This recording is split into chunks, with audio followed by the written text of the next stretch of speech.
Wonderful. My name is Lalita Pulavarti, and I'm going to continue from where Parul left off on non-communicable diseases in India and the challenge of reducing the disease burden by 2025. And you'll shortly know why I mentioned 2025 specifically in the title. Just to set the context a little bit, in India, nearly 6 million people die from NCDs every year. And so India was one of the first countries to sign on to the WHO Global Action Plan. And the Indian target was to reduce deaths from NCDs by 25% by 2025.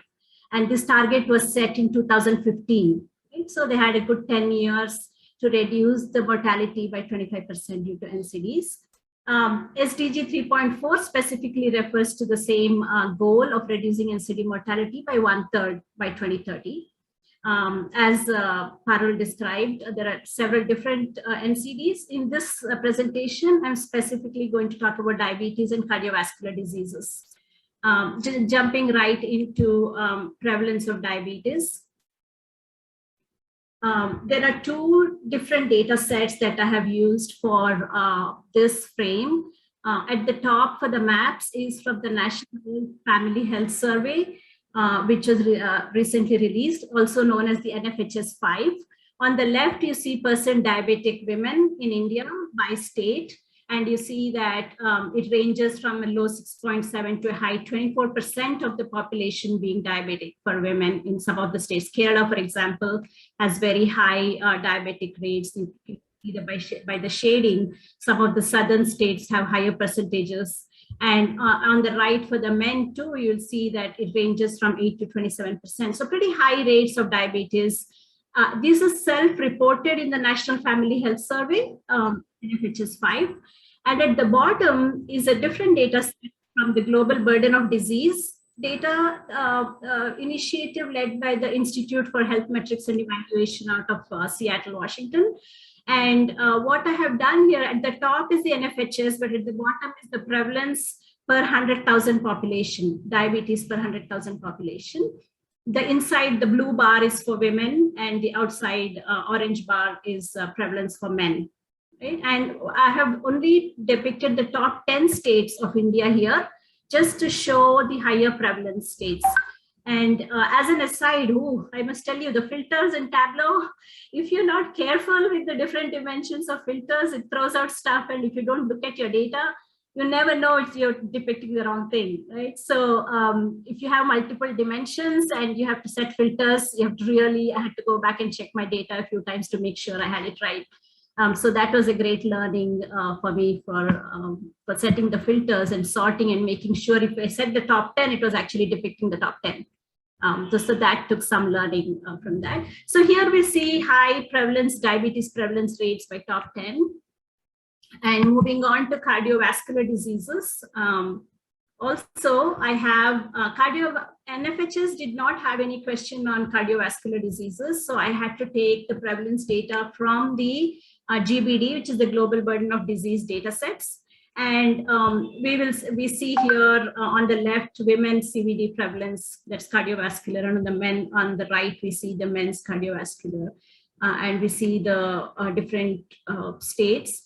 At the bottom, we see again the top 10 states, again the women in the inside bar and men in the outside bar. And you'll see some interesting things like where Parul also had mentioned in some states, the women's prevalence outdoes men's prevalence rates.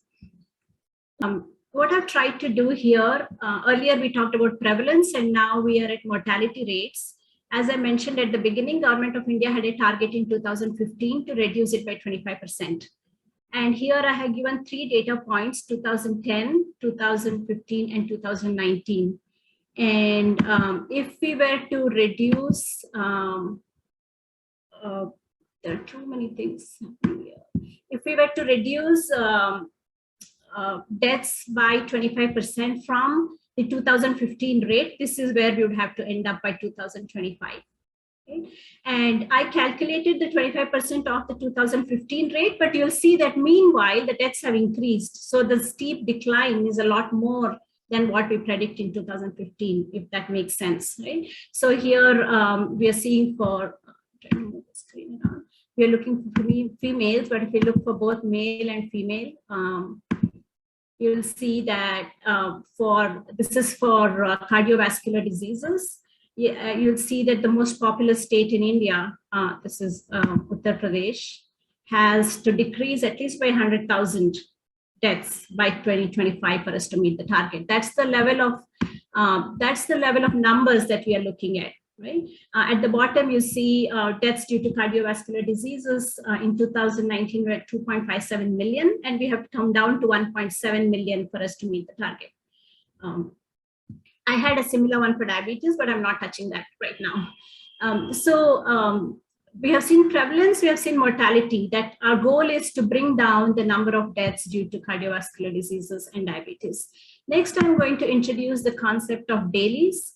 And DALYs are disability adjusted life years, which is a commonly used metric in trying to look at mortality due to diseases. Disability adjusted life years is a combination of two metrics. One is the years lives lost. For example, if the life expectancy in a country is 75, and if somebody dies of diabetes at 60, that is 15 DALYs, because it's 15 years of life lost. And here, the second measure is years lived with disability. If somebody lives with a disability for 15 years, then that's 15 DALYs. So disability adjusted life years is a common metric used to study the impact of disease. Here we are looking at a box and whisker plot, and this is over the 10 years that we talked about. And you will see that some states are off the chart for DALYs due to diabetes. This is Tamil Nadu, which is off the charts. And then we see Goa and Punjab. And the median is about 787, and they are at 1,900 DALYs. Right? And this is per 100,000 population.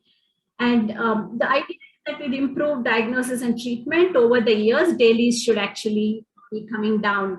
And in developing countries, DALYs are coming down for communicable diseases like malaria and so on and so forth, due to increased detection and treatment. But for the non-communicable diseases, actually the DALYs are increasing, and that's the concern. I have a similar one for disability adjusted life years for cardiovascular diseases. And this is an interesting chart because I'd like you to pay attention to how the chart moves when we move it by gender. You'll see here right now we have for both. And when you look at males, you see that there's a slight dip in the DALYs per 100,000 population. You'll also see that the spread across the whisker plot is pretty wide compared to the diabetes one that we saw.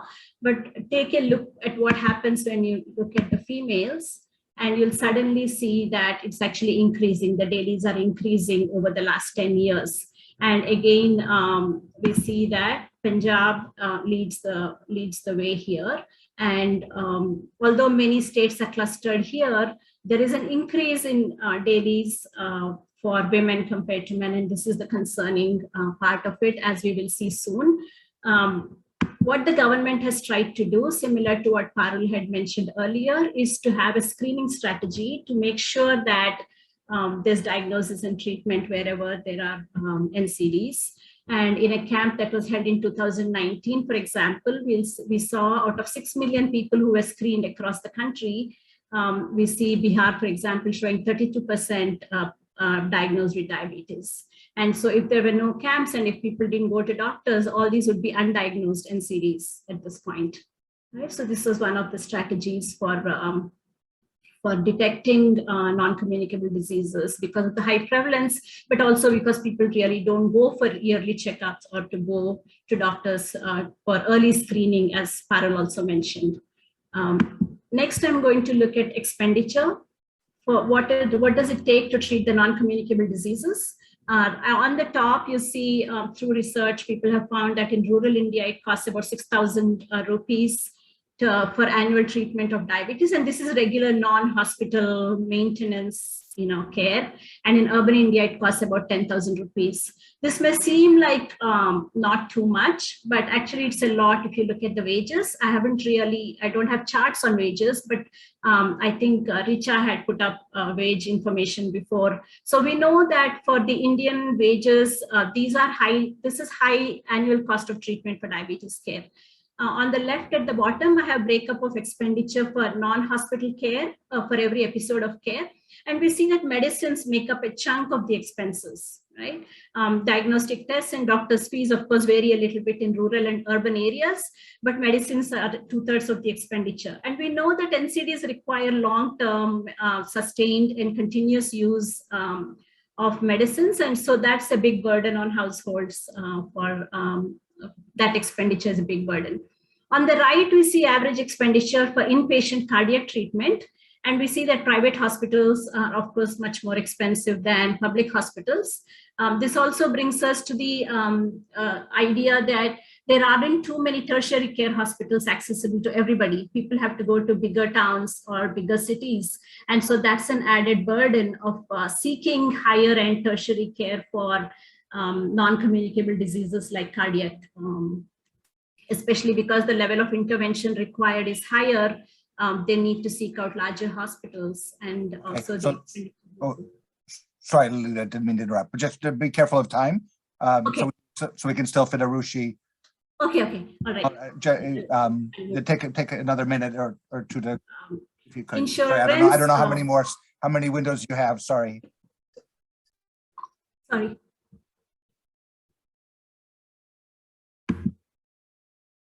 Sorry, you said something? Oh, no, sorry, just, yeah, if you have a minute, 1 minute. Okay, so I'm not going to be able to finish then. Okay, so insurance is spotty in many places, and even though people have insurance, research has shown that access to care is still an issue, especially for women. There are a couple of studies I cite here, one of them by All India Institute of Medical Sciences in Delhi, and the second one, cardiac care utilization, of which I have the screenshot at the bottom. Parul is actually one of the co-authors on this. Both have found that women form only about 30% of those who seek care for higher diseases like cardiac care.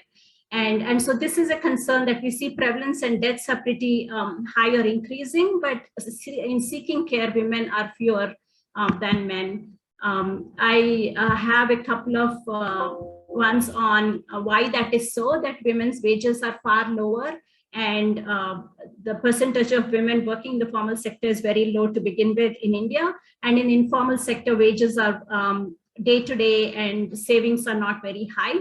So women's affordability of care is a big issue for women. Bank accounts, there's a healthy numbers of women who have bank accounts, but we don't really know what's in those bank accounts if they're not earning enough money. Mostly these are set up for subsidies from governments. So affordability of care for women is a big issue that is going to be a bottleneck if we want to reduce mortality like the government hopes to. So those are the challenges. The disease burden is high, and cost of treatment is high, and access is lower for women. And so how women are seeking, what is the health seeking, treatment seeking behavior for women is a very important one that we have to continue to look at.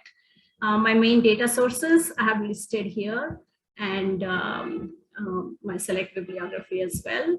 And thank you to Equal Measures and Tableau Foundation, to my mentor Julia, who helped me to polish my presentation, to my fellow cohort, it's all of them, and especially Parul for working with me on this. Apologies for the technical glitch, but I hope it made some sense. Thank you.